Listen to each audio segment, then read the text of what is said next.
ਹਾਂਜੀ, Rajindra coaching centre ਵਿੱਚ ਤੁਹਾਡਾ ਸਵਾਗਤ ਹੈ।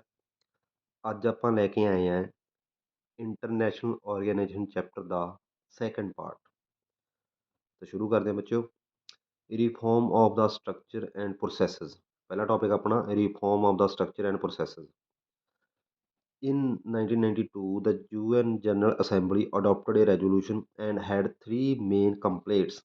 ਦੇਖੋ ਬੱਚਿਓ, 1992 ਦੇ ਵਿੱਚ UN ਜਨਰਲ ਅਸੈਂਬਲੀ ਨੇ ਇੱਕ ਰੈਜੋਲਿਊਸ਼ਨ ਲੈ ਕੇ ਆਂਦਾ ਕਿ ਉਹਨਾਂ ਨੂੰ ਤਿੰਨ ਕੰਪਲੇਂਟਸ ਮਿਲੀਆਂ ਨੇ। ਉਹਦੇ ਆਧਾਰ 'ਤੇ ਉਹਨਾਂ ਨੇ ਇੱਕ ਰੈਜੋਲਿਊਸ਼ਨ ਪਾਸ ਕੀਤਾ। ਉਹ ਤਿੰਨ ਕੰਪਲੇਂਟਸ ਹੈ ਕਿਹੜੀਆਂ ਨੇ, ਇਹ ਦੇਖਦੇ ਹਾਂ।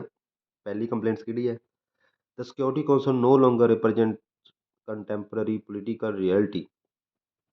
ਪਹਿਲੀ ਇਹ ਸੀਗੀ ਵੀ ਕਿ ਜਿਹੜਾ UN ਸਿਕਿਉਰਿਟੀ ਕੌਂਸਲ ਹੈਗਾ, ਉਹ ਜਿਹੜੀਆਂ ਸਮਕਾਲੀ ਸੱਚਾਈਆਂ ਨੇ, ਰਾਜਨੀਤਿਕ ਸੱਚਾਈਆਂ ਨੇ, ਰਾਜਨੀਤਿਕ ਹਕੀਕਤਾਂ ਨੇ, ਉਹਨਾਂ ਦੀ ਹੁਣ ਪ੍ਰਤੀਨਿਧਤਾ ਨਹੀਂ ਕਰ ਰਿਹਾ। ਪਹਿਲਾ ਪੁਆਇੰਟ ਇਹ ਸੀਗਾ। ਦੂਜਾ ਪੁਆਇੰਟ ਹੈ it's decision reflects only western value and interest and are dominated by few powers. ਦੂਜੀ ਕੰਪਲੇਂਟਸ ਇਹ ਸੀ ਕਿ ਇਹਨੂੰ ਕੁਝ ਸ਼ਕਤੀਆਂ ਨੇ ਦਬਾਇਆ ਹੋਇਆ ਹੈਗਾ, ਉਹਨਾਂ ਦਾ ਡੋਮੀਨੇਸ਼ਨ ਹੈਗਾ, ਜਿਵੇਂ ਕਿ USA ਦਾ, ਅਤੇ ਬਾਕੀ ਵੈਸਟਰਨ ਕੰਟਰੀ ਦੇ ਹਿੱਤਾਂ ਨੂੰ ਧਿਆਨ ਵਿੱਚ ਰੱਖ ਕੇ ਇਹਦੇ ਫੈਸਲੇ ਹੋ ਰਹੇ ਹੈ। ਦੂਜੀ ਕੰਪਲੇਂਟਸ ਇਹ ਸੀਗੀ। ਤੀਜੀ, ਇਟ ਲੈਕਸ ਇਕੁਇਟੇਬਲ ਰਿਪਰਜੈਂਟੇਸ਼ਨ। ਇਸਦੇ ਵਿੱਚ ਬਰਾਬਰ ਪ੍ਰਤੀਨਿਧਤਾ ਦੀ ਕਮੀ ਹੈ, ਬਿਲਕੁਲ ਕਮੀ ਹੈ ਬੱਚਿਓ। ਜਿਵੇਂ ਕਿ ਜਿਹੜਾ ਯੂਰਪ ਹੈ, ਯੂਰਪ ਦੇ ਜੇ ਆਪਾਂ ਰਸ਼ੀਆ ਨੂੰ ਵੀ ਯੂਰਪ ਦੇ ਵਿੱਚ ਮੰਨ ਲਈਏ ਤਾਂ ਤਿੰਨ ਦੇਸ਼ਾਂ ਕੋਲ ਪਰਮਾਨੈਂਟ ਸੀਟ ਹੈ UN ਸਿਕਿਉਰਿਟੀ ਕੌਂਸਲ ਦੇ ਵਿੱਚ, ਇਕੱਲੇ ਯੂਰਪ ਤੋਂ। ਆਸਟ੍ਰੇਲੀਆ ਤੋਂ, ਅਫਰੀਕਾ ਤੋਂ ਅਤੇ ਸਾਊਥ ਅਮੈਰੀਕਾ ਦੇਸ਼ਾਂ ਤੋਂ ਇੱਕ ਵੀ ਦੇਸ਼ UN ਸਿਕਿਉਰਿਟੀ ਕੌਂਸਲ ਦੇ ਵਿੱਚ ਪਰਮਾਨੈਂਟ ਮੈਂਬਰ ਨਹੀਂ ਹੈਗਾ। ਅਤੇ ਇਕੁਇਟੇਬਲ ਰਿਪਰਜੈਂਟੇਸ਼ਨ ਦੀ ਬਹੁਤ ਜ਼ਿਆਦਾ ਕਮੀ ਹੈ। ਹਾਂਜੀ, ਤਾਂ ਫਿਰ ਇਹ 1997 'ਚ ਫਿਰ ਇਕੱਠੇ ਹੋਣਗੇ ਤਾਂ ਹੁਣ ਇਸ ਕੰਪਲੇਂਟ ਨੂੰ ਸੋਲਵ ਕਰਨ ਦੀ ਕੋਸ਼ਿਸ਼ ਕਰਨਗੇ। On 1 January 1997 the UN secretary general Kofi Annan initiated an inquiry for new permanent non permanent members that fulfil. ਤਾਂ 1997 ਦੇ ਵਿੱਚ UN ਜਨਰਲ ਸੈਕਟਰੀ ਜਿਹੜੇ ਕੋਫੀ ਐਨਨ, ਉਹ ਇੱਕ ਪਹਿਲ ਕਰਨਗੇ। ਤਾਂ ਉਹਨਾਂ ਨੇ ਇੱਕ ਇਨਕੁਆਇਰੀ ਲੈ ਕੇ ਆਂਦੀ ਅਤੇ ਉਹਨਾਂ ਨੇ ਇੱਕ ਦੱਸਿਆ ਵੀ ਕੁਝ ਪੁਆਇੰਟ ਦਿੱਤੇ ਉਹਨਾਂ ਨੇ ਵੀ ਜੇ ਕੋਈ ਦੇਸ਼ ਇਹ ਪੁਆਇੰਟਾਂ ਨੂੰ ਪੂਰਾ ਕਰਦਾ ਹੈਗਾ ਤਾਂ ਉਹਨੂੰ ਪਰਮਾਨੈਂਟ ਮੈਂਬਰ ਬਣਾਇਆ ਜਾ ਸਕਦਾ ਹੈਗਾ। ਤਾਂ ਕਿਹੜੇ ਪੁਆਇੰਟ ਦਿੱਤੇ ਉਹਨਾਂ ਨੇ ਆਪਾਂ ਦੇਖਦੇ ਹੈਗੇ। ਪਹਿਲਾ ਪੁਆਇੰਟ ਦਿੱਤਾ ਵੀ ਇਹਨਾਂ ਨੇ ਇਹ ਮੇਜਰ ਇਕਨੋਮਿਕ ਪਾਵਰ, ਕੋਈ ਵੀ ਦੇਸ਼ ਹੈ ਜਿਹੜਾ ਉਹਦੀ ਇਕੋਨਮੀ ਬਹੁਤ ਵੱਡੀ ਹੋਣੀ ਚਾਹੀਦੀ ਹੈਗੀ, ਮੇਜਰ ਇਕਨੋਮਿਕ ਪਾਵਰ ਹੋਣਾ ਚਾਹੀਦਾ। ਦੂਜਾ, ਇਹ ਮੇਜਰ ਮਿਲਟਰੀ ਪਾਵਰ, ਜਿਹੜਾ ਵੀ ਦੇਸ਼ ਨੂੰ ਪਰਮਾਨੈਂਟ ਮੈਂਬਰ ਬਣਨਾ ਚਾਹੁੰਦਾ ਹੈਗਾ ਉਹ ਇੱਕ ਮਿਲਟਰੀ ਪਾਵਰ ਵੀ ਹੋਣਾ ਚਾਹੀਦਾ, ਚੰਗੀ ਮਿਲਟਰੀ ਹੋਣੀ ਚਾਹੀਦੀ ਉਹਦੇ ਕੋਲ। ਤੀਜਾ, ਕੰਟਰੀਬਿਊਟਰ ਟੂ ਦਾ UN ਬਜਟ, ਉਹ UN ਦੇ ਵਿੱਚ UN ਦੇ ਬਜਟ ਦੇ ਵਿੱਚ ਵੀ ਬਹੁਤ ਜ਼ਿਆਦਾ ਹਿੱਸਾ ਪਾਉਂਦਾ ਹੋਵੇ। ਹਾਂਜੀ, ਇਹ ਵੀ ਹੋਣਾ ਚਾਹੀਦਾ ਗਾ।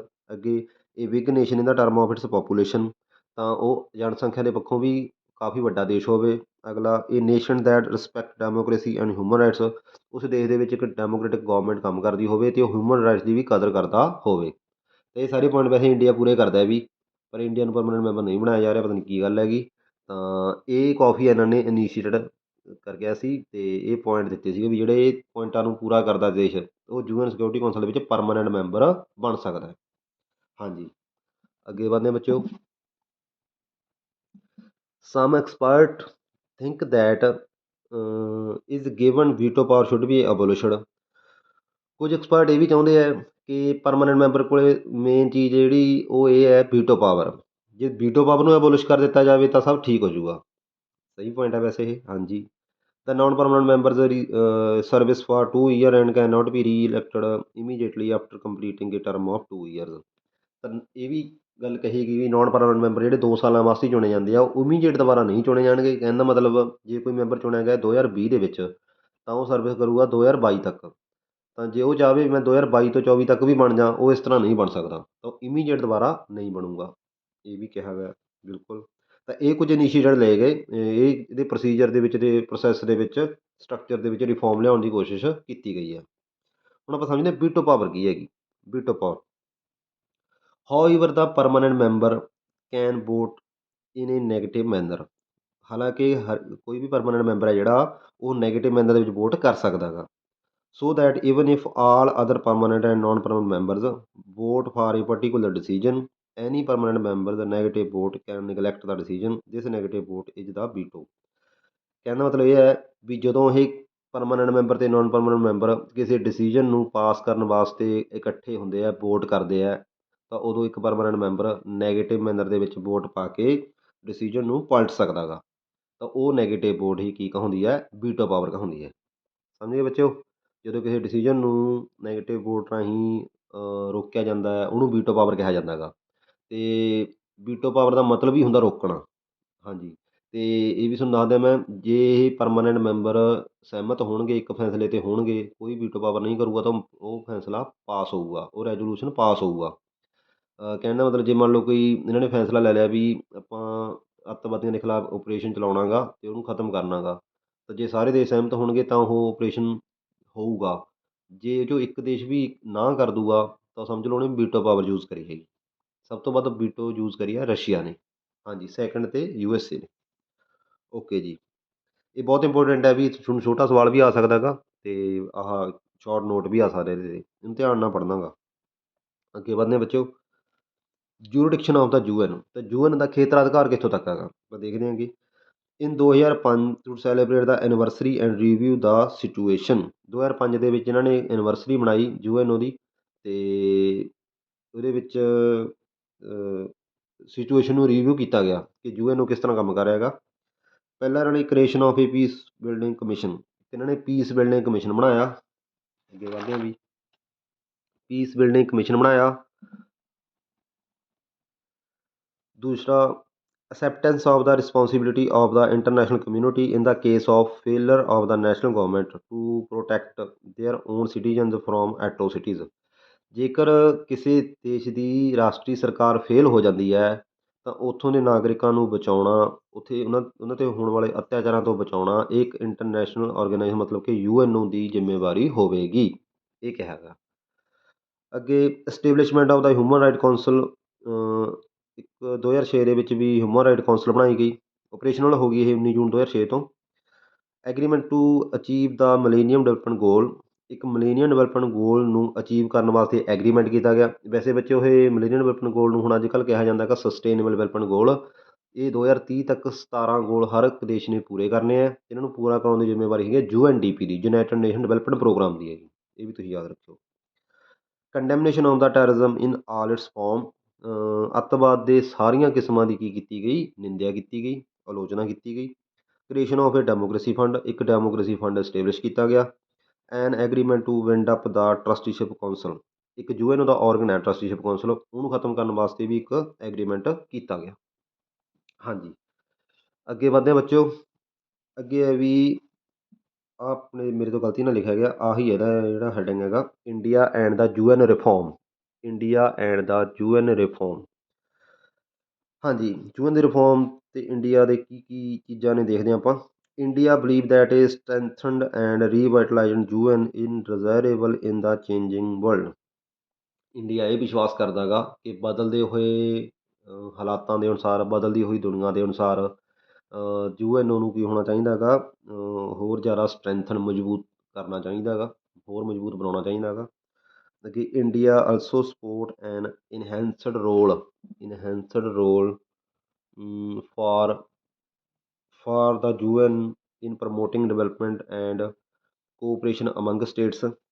ਇੰਡੀਆ ਸਪੋਰਟ ਕਰਦਾ ਗਾ ਕਿ UN ਨੂੰ ਵਧੀਆ ਰੋਲ ਅਦਾ ਕਰਨਾ ਚਾਹੀਦਾ ਗਾ, ਤਾਂ ਕਿ ਦੇਸ਼ਾਂ ਦਾ ਵਿਕਾਸ ਵੀ ਹੋ ਸਕੇ ਅਤੇ ਦੇਸ਼ਾਂ ਦੇ ਵਿਚਕਾਰ ਸਹਿਯੋਗ ਵੀ ਵੱਧ ਸਕੇ। ਉਹਦੇ ਵਾਸਤੇ UN ਨੂੰ ਜ਼ਿਆਦਾ ਤਾਕਤ ਨਾਲ ਕੰਮ ਕਰਨਾ ਚਾਹੀਦਾ ਗਾ।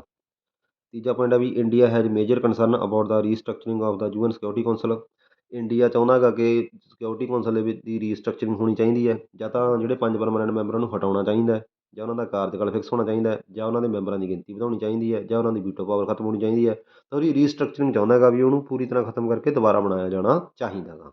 ਹਾਂਜੀ, India supports role of the developing country should be represented in the security council in the decision making. India ਇਸ ਗੱਲ ਦੀ ਸਪੋਰਟ ਕਰਦਾ ਗਾ ਕਿ ਜਿਹੜੇ ਵਿਕਾਸਸ਼ੀਲ ਦੇਸ਼ ਹੈ ਉਹਨਾਂ ਦੀ ਸਿਕਿਉਰਿਟੀ ਕੌਂਸਲ ਦੇ ਵਿੱਚ ਡਿਸੀਜਨ ਮੇਕਿੰਗ ਬੋਡੀ ਦੇ ਵਿੱਚ ਰਿਪਰਜੈਂਟੇਸ਼ਨ ਵਧਾਉਣੀ ਚਾਹੀਦੀ ਹੈ, ਉਹਨਾਂ ਦੀ ਪ੍ਰਤੀਨਿਧਤਾ ਰੱਖਣੀ ਚਾਹੀਦੀ ਹੈ।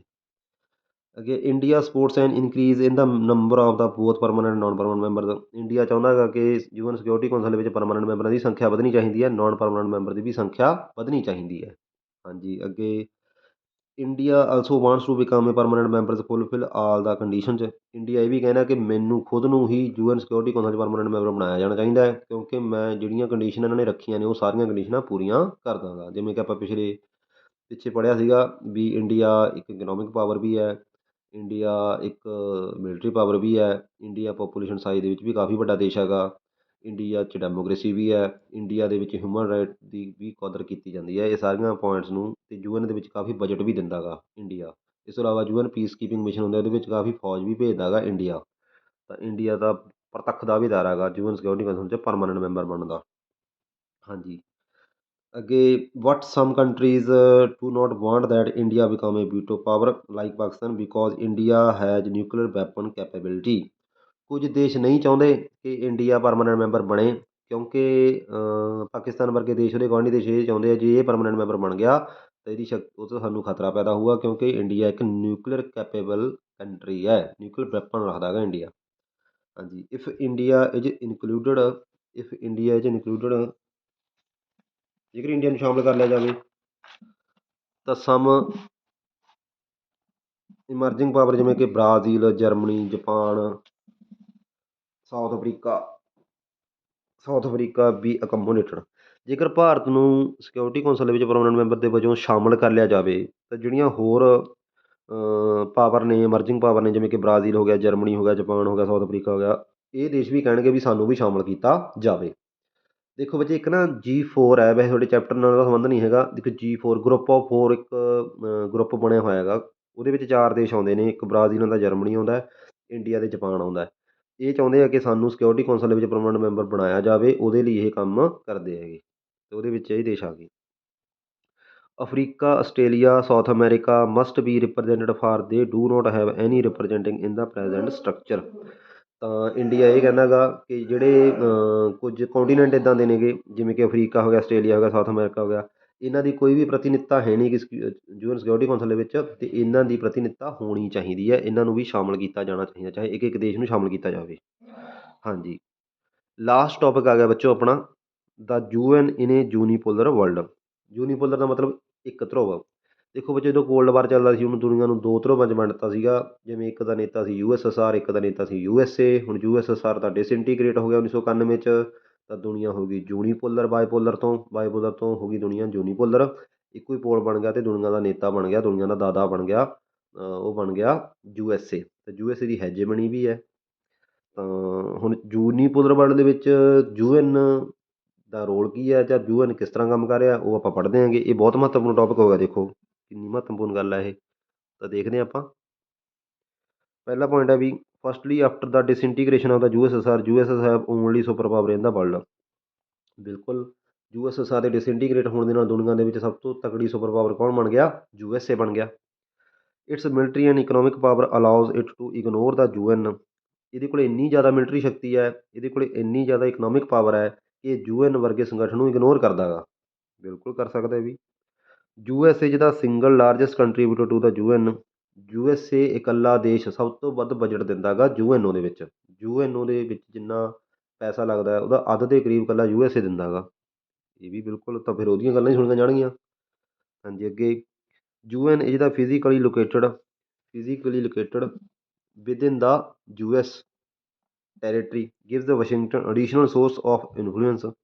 ਕਿਉਂਕਿ ਯੂਐਨ ਦਾ ਜਿਹੜਾ ਹੈੱਡਕੁਆਟਰ ਹੈ ਉਹ ਨਿਊਯਾਰਕ ਦੇ ਵਿੱਚ ਹੈਗਾ, ਅਤੇ ਨਿਊਯਾਰਕ ਅਮੈਰੀਕਾ ਦੇ ਵਿੱਚ ਹੈਗਾ। ਤਾਂ ਇਹਦਾ ਇਸ ਗੱਲੋਂ ਵੀ ਪ੍ਰਭਾਵ ਰਹਿੰਦਾ ਗਾ ਕਿ ਉਹ ਫਿਜ਼ੀਕਲੀ ਲੋਕੇਟਡ ਹੀ ਕਿੱਥੇ ਹੈਗਾ? USA ਦੇ ਵਿੱਚ। ਤਾਂ ਇਹ ਇਸ ਤਰ੍ਹਾਂ ਪ੍ਰਭਾਵ ਵੱਧ ਸਕਦਾ ਉਹਦਾ, ਬਿਲਕੁਲ ਉਹਦੇ ਫੈਸਲਿਆਂ 'ਤੇ। ਮੈਨੀ US ਪੀਪਲ ਵਰਕਸ ਇਨ ਦਾ UN ਬਿਊਰੋਕਰੇਸੀ। UN ਦੇ ਵਿੱਚ ਜਿਹੜੇ ਲੋਕ ਕੰਮ ਕਰਦੇ ਆ ਉਹ ਜ਼ਿਆਦਾਤਰ USA ਤੋਂ ਹੀ ਬਿਲੋਂਗ ਕਰਦੇ ਹੈਗੇ। ਇਹਦਾ ਵੀ ਇੱਥੋਂ ਵੀ ਪ੍ਰਭਾਵ ਪੈਂਦਾ ਹੈਗਾ, ਇਹਦੇ ਫੈਸਲਿਆਂ ਨੂੰ ਪ੍ਰਭਾਵਿਤ ਕਰ ਸਕਦਾ ਇਹ। In addition with its veto power the US can stop any move that annoying or demanding to its interest. ਜੇਕਰ USA ਦੇ ਖਿਲਾਫ ਕੋਈ ਫੈਸਲਾ ਲਿਆਂਦਾ ਜਾਂਦਾ ਹੈ, ਕੋਈ ਵੀ ਇਹਨੂੰ ਪਿੱਛੇ ਹਟਾਉਣ ਲਈ ਡਿਮਾਂਡ ਉੱਠਦੀ ਹੈ, ਇਹਦੇ ਇੰਟਰਸਟ ਦੇ ਖਿਲਾਫ ਕੋਈ ਡਿਮਾਂਡ ਉੱਠਦੀ ਹੈ, ਤਾਂ US ਉਹਨੂੰ ਵੀਟੋ ਪਾਵਰ ਯੂਜ਼ ਕਰਕੇ ਖ਼ਤਮ ਕਰ ਸਕਦਾ ਗਾ, ਨਿਗਲੈਕਟ ਕਰ ਸਕਦਾ ਗਾ। ਤਾਂ ਇੱਥੋਂ ਇਹ ਸਭ ਕੁਝ ਕੀ ਝਲਕਦਾ ਗਾ ਕਿ ਦੁਨੀਆਂ ਦੇ ਵਿੱਚ ਫੈਸਲੇ USA ਦੇ ਅਕੋਰਡਿੰਗ ਹੀ ਹੁੰਦੇ ਹੋਣਗੇ। ਅਤੇ ਜੇਕਰ USA ਚਾਹੁੰਦਾ ਹੈ, USA ਸਹਿਮਤ ਹੈ, ਤਾਂ ਉਹ ਫੈਸਲਾ ਜਲਦੀ ਹੋ ਜਾਂਦਾ ਹੋਊਗਾ, ਅਤੇ ਜੇ USA ਨਹੀਂ ਚਾਹੁੰਦਾ ਤਾਂ ਉਹ ਫੈਸਲਾ ਕਦੇ ਵੀ ਨਹੀਂ ਹੁੰਦਾ ਹੋਊਗਾ। ਤਾਂ ਜੂਨੀਪਰ ਵਰਡ ਦੇ ਵਿੱਚ USA ਦਾ UN ਉੱਤੇ ਪੂਰੀ ਤਰ੍ਹਾਂ ਪ੍ਰਭਾਵ ਹੈਗਾ। ਠੀਕ ਹੈ ਬੱਚਿਓ, ਇਹ ਆਪਾਂ ਪੜ੍ਹ ਲਿਆ ਵੀ ਆਪਣਾ ਪੂਰਾ ਚੈਪਟਰ। ਇਹ ਚੈਪਟਰ ਖਤਮ ਹੋ ਚੁੱਕਿਆ ਹੈਗਾ, ਸੈਕੰਡ ਪਾਰਟ ਆਪਣਾ ਕੰਪਲੀਟ ਹੋ ਚੁੱਕਿਆ ਹੈਗਾ, ਅਤੇ ਇਸ ਤੋਂ ਬਾਅਦ ਆਪਾਂ ਬਹੁਤ ਜਲਦੀ ਅਗਲਾ ਚੈਪਟਰ ਲੈ ਕੇ ਆਵਾਂਗੇ। ਅਤੇ ਤੁਸੀਂ ਵੀਡੀਓ ਨੂੰ ਪੂਰਾ ਦੇਖੋ, ਜੇ ਕੋਈ ਕਮੀ ਲੱਗ ਰਹੀ ਹੈ ਤਾਂ ਕਮੈਂਟ ਦੇ ਵਿੱਚ ਜ਼ਰੂਰ ਦੱਸਿਓ। ਓਕੇ ਜੀ, ਥੈਂਕ ਯੂ ਵੈਰੀ ਮੱਚ।